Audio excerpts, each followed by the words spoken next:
पुढे जाऊन सांगतो तुम्हाला 4 पुरुषार्थ आहेत. तुम्ही माझ्या समोर बसलेले आहात. 4 पुरुषार्थ आहेत. त्याचा दुसरा पुरुषार्थ अर्थ आहे. अर्थ म्हणजे पैसा. 2च गोष्टी कमवण्यासारख्या आहेत. एक पैसा आहे आणि एक मोक्ष आहे. तुम्हाला किती कळते मला नाही माहिती, पण ऐकून घ्या. जर तुम्ही पैसा कमवला, अर्थ कमवला, काम तुम्हाला शरण येतो.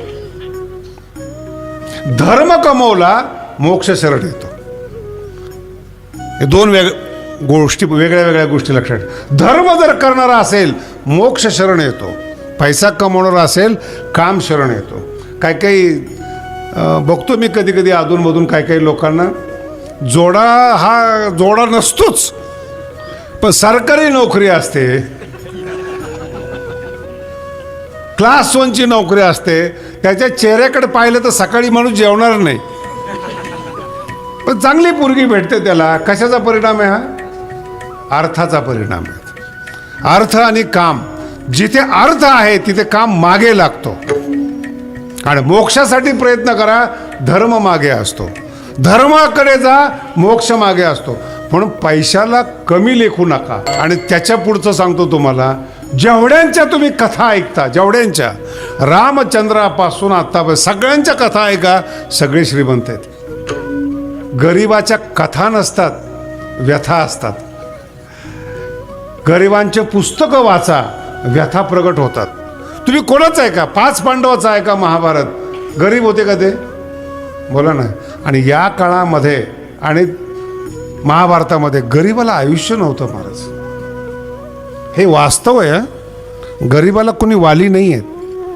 देव वाली म्हणतात तो भाग सोडून द्या, पण माणसं वाली नाही. गरीब श्रीमंत होत असला तर 10 शत्रू होतात. आणि वर्तमान काळात काय, पहिल्या काळामध्ये काय, 10 जण एकत्रित असतात तर लुटतात ना. कोणाला लुटतात? गरिबालाच लुटतात ना. श्रीमंताला कुठं लुटतात? श्रीमंताला फोन येतात, खंडणी, पैसे काढा. तुम्ही अभ्यास करून पहा, जितकं तुम्ही गरीब राहाल, लोक लुटतात तुम्हाला. म्हणून जेवढ्या कथा आहेत, जेवढं शास्त्र आहेत, सगळं ज्ञानी आणि श्रीमंत लोकांचं आहे. शब्द कळाल? एक तर ज्ञानाची कथा आहे, नाहीतर राजाची कथा आहे. तिसरी कथाच लोकप्रिय होत नाही. धर्म कोणताही असू द्या, सगळ्या धर्मातल्या लोकांचा अभ्यास करा तुम्ही. सगळे श्रीमंत आहेत आणि ज्ञानी लोक आहेत, त्यांच्या कथेवर लोक चालतात. मग अर्थ हा पुरुषार्थ आहे, तो कमावा लागतो. असा मिळत नाहीत, चिटर करून मिळत नाही. अर्थामध्ये 2 प्रकार आहे बरं का. शास्त्रामध्ये लक्ष्मी आणि दरिद्रता ह्या बहिणी आहेत. तुम्हाला कधी माहितीसुद्धा नसेल. लक्ष्मी आणि दरिद्रता बहिणी आहेत. त्याला अलक्ष्मी असं नाव आहे. लक्ष्मी आणि अलक्ष्मी. भरपूर पैसा येतो, पण तो अलक्ष्मी असतो, सुख देत नाही, समाधान देत नाही. ती अलक्ष्मी. दिसायला भरपूर पैसा, मला सांगा, घरात भरपूर पैसा आहे, बंगला आहे, गाडी, झोप येत नाही. दरिद्रता. झोपेची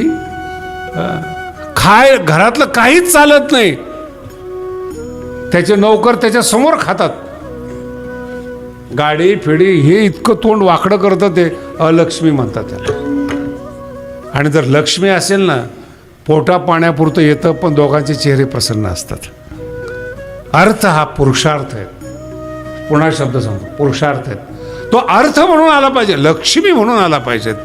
लोकाला लुबाडून, लोकांमध्ये अपमान करून, लोकांचं लुटून हे नाही चालणार कधी. समाधान देणारच. तुम्ही श्रीमंत असाल, बरं येणार कुठून मला सांगा बरं तुम्ही. जेवढे श्रीमंत माणसाला जर जीवन विकत घेता आलं असतं ना, तुम्हाला कधीच बर्बाद करून टाकलं असतं तिने. ह्या गावाचं आयुष्य घे, त्या गावाचं तारुण्य घे, याला मार, त्याला, असं करता येत नाही.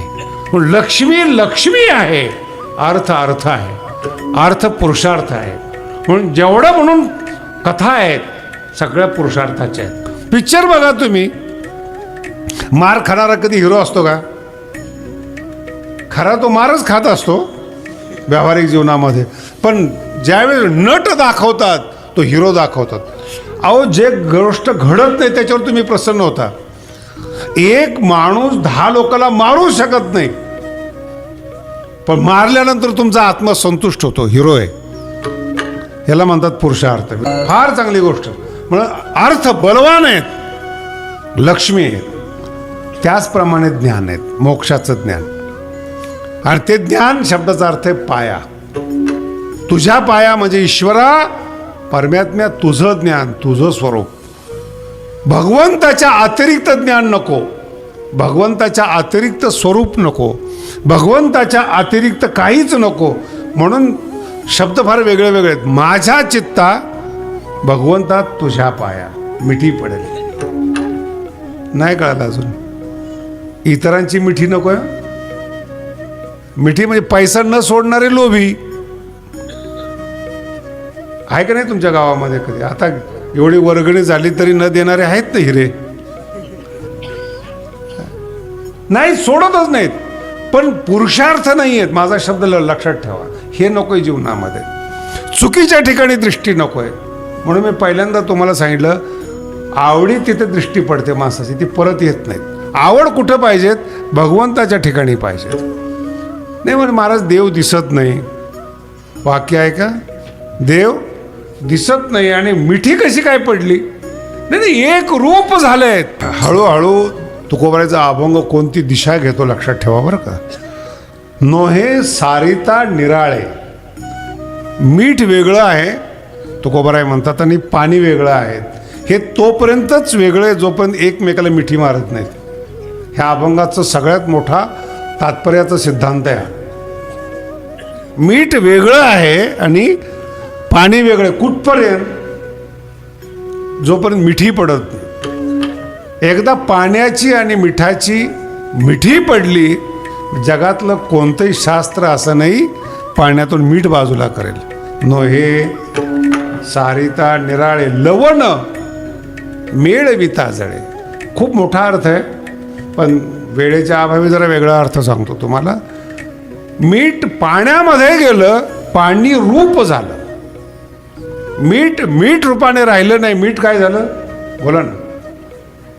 नाही, अजून अर्थ नाही कळला. मीठ काय झालं? जोरात बोला. काय नाही, विरघळलं. मीठ विरघळलं. त्याचं रूप कोणतं झालं? मीठ आता कोणत्या रूपाने दिसतं? मोठा सिद्धांत आहे, म्हणून तुमच्याकडून ठासून घेतोय. मीठ पाण्यामध्ये मिळालं, मिठाचं रूप कोणतं झालं? तुकोबाराय भगवंतात विलीन झाले, त्यांचं रूप कोणतं झालं? भगवंत रूप झाले. विठ्ठला विठ्ठला. नाही, हा अर्थ आहे. अगोदर संसारातलं चित्त बीठ रूपाने होतं. भगवंताच्या पायाची मिठी पडली, तुकोबारायांचं चित्त विरघळलं. भगवंतात विरघळल्यामुळे तुकोबाराय भगवंत झाले. अर्थ कळाला का तुम्हाला? तुकोबाराय म्हणून तर म्हणतात देवते संत, देवते दोनदा आहे. निमित्त त्या प्रतिमा. दिसायला फक्त प्रतिमा वेगळा आहे, पण चित्त परमात्म्यात मिळाल्यामुळे जगातला कोणताही माणूस आला, नोहे सारिता निराळे. माझं चित्त भगवंतात विरघळल्यामुळे. सुशिक्षित लोकांनी आणि तुम्ही पण ऐका बरं का, चित्त विरघळल्यामुळे गाथा निर्माण झाला. तुम्ही MA करा, PhD करा, काही करा, जी गोडी अभंगात आहे ना ते कुठेच नाही. आणि ते गोडी शब्दाचा अर्थ आहे तुकोबाराय एक रूप झाले, आनंद रूप झाले, म्हणून अभंग गोड आहे. 400 वर्ष टिकले हो. आता इथून पुढचा काही प्रश्नच नाहीत. पण अभंग गोर गरिबाच्या तोंड. शिकलेल्या माणसाला अजूनही विरोध आहे. जेव्हा तुकोबारायांचं चरित्र लिहितात ते अजूनही वेगळ्या पद्धतीने लिहितात. माझं म्हणणं असं, चरित्र सोडा, अभंगाचा अर्थ लावा. तुमच्या कवितेमधून जगद्गुरु तुकोबारायांची गोडी आली पाहिजे. येत नाही गोडी हो का? माझ्या चित्ता तुझ्या पाय मिठीच पडलेली नाही. विषयाबरोबर मिठी आहेत, कातड्याबरोबर मिठी आहेत, चैतन्याबरोबर मिठी नाही. आणि ज्याच्याबरोबर तुमची मिठी पडलेली ते तुमच्या चित्तातून बाहेर पडतं. ही मी भूमिकेत सांगितलं तुम्हाला.